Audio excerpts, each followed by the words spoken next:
but back to Straight Outta Compton, it was a great experience. Dre and Cube came to the studio a couple times. And we had a projector at our studio and everything, so they were able to come in. And I remember talking to Dre about the Compton album before it came out and the whole thing. It was a great experience.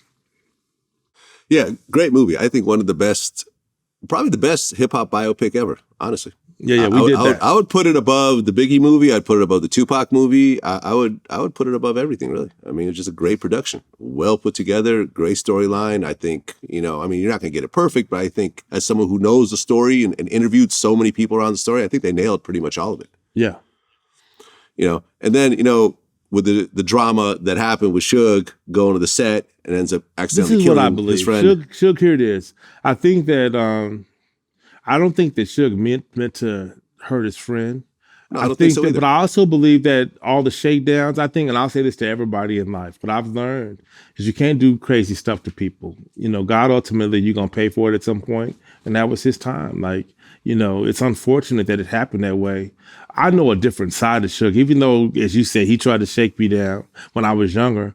I stood up to him as an adult, and I know a different side of him. And there's a kind side of him that most people don't get to meet. So it's really unfortunate to me.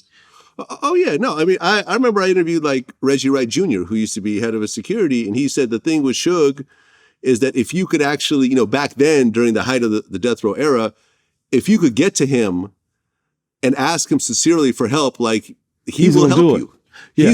He's paid off mortgages. He's gotten people out of prison. He's helped mothers. He's helped kids child support. He spent I would say over $100 million on other people. So I agree. It's sad that it ended that way. I think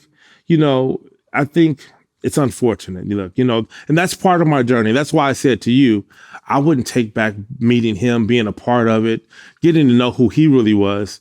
Getting to know even who T is. T's still my friend. So knowing who these people are, you don't become that successful and you're not smart. You know what I mean? It's just what you do with it. It's what you do with it after it, or what you do with the lesson after it.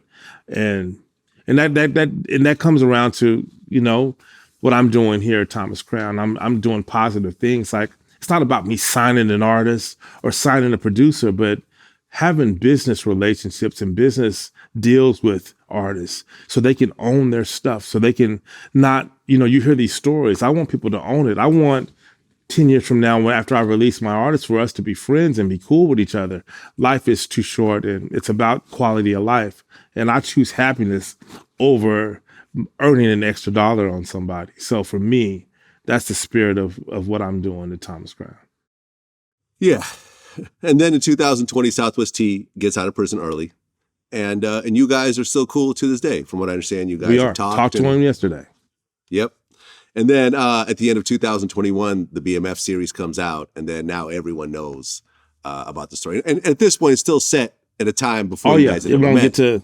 Hopefully they'll get enough seasons where it gets to all the other stuff. It'll be cool. Other stuff. Yeah. Exactly.